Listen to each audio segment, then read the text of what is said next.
आणि आता राज्यसभा निवडणुकीसंदर्भात एक मोठी बातमी आहे। महाविकास आघाडीने दुसरा उमेदवार दिल्यास भाजप चौथा उमेदवार देणार अशी माहिती समोर आलेली आहे। मतांचं गणित पाहता महायुतीकडे 5 तर महाविकास आघाडीकडे एका उमेदवाराची मत आहे। प्रत्येकाच्या कोट्यानुसार उमेदवार दिला तर निवडणूक बिनविरोध होण्याची शक्यता आहे। मात्र महाविकास आघाडीने अतिरिक्त उमेदवार दिला तर भाजपही चौथा उमेदवार रिंगणामध्ये उतरवणार आहे। सुशांत सावंत या संदर्भातले अपडेट देतील। सुशांत, अमोल, जर बघितलं असेल तर काल उपमुख्यमंत्री देवेंद्र फडणवीस यांच्या सागर या निवासस्थानी भाजपच्या कोर कमिटीची जी आहे ती बैठक पार पडली।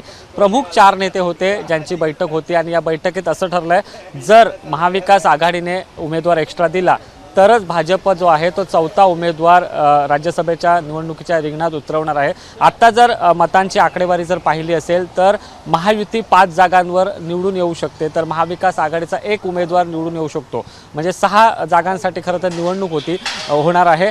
जर एक्स्ट्रा उमेदवार महाविकास आघाडीकडून देण्यात आला तरच महायुतीकडून आणि भाजपकडून विशेषतः चौथा उमेदवार रिंगणात दिला जाऊ शकतो। त्यामुळे आता महाविकास आघाडी नेमकी काय भूमिका घेते, महाविकास आघाडीला देखील बिनविरोध निवडणूक करायची असेल तर ते देखील त्यांचा एकच उमेदवार रिंगणात उतरवतील। त्यामुळे जर असं झालं तर राज्यसभेची निवडणूक जी आहे ती बिनविरोध होऊ शकते आणि जर महाविकास आघाडीने उमेदवार जादाचा दिला तर मात्र निवडणूक लागू शकते। आता लवकरच याचा निर्णय होईल। आपण जर बघितलं असेल तर भाजपकडून नेमकी कोणती नावं आहेत याची देखील उत्सुकता सगळ्यांना आहेत। मात्र कालच्या बैठकीत जी चर्चा झाली त्यानुसार भाजपची महत्त्वाची जी नावं आहेत, जे उमेदवार आहेत ते कुठेतरी दिल्लीतून ठरवले जातील। इथले नेते फक्त काही नावं सुचवतील, मात्र सर्वस्वी निर्णय जे आहे ते केंद्रीय नेतृत्व घेईल। त्यामुळे येत्या 1 ते 2 दिवसात भाजपचे उमेदवार जे आहेत ते जाहीर होऊ शकतात। मात्र हे बघायचं आहे की महाविकास आघाडी जादाचा उमेदवार देत आहे की ही निवडणूक बिनविरोध करते, ते देखील पाहणं तितकंच महत्त्वाचं ठरणार आहे। अमोल, सुशांत, धन्यवाद दिलेल्या या संपूर्ण माहितीबद्दल।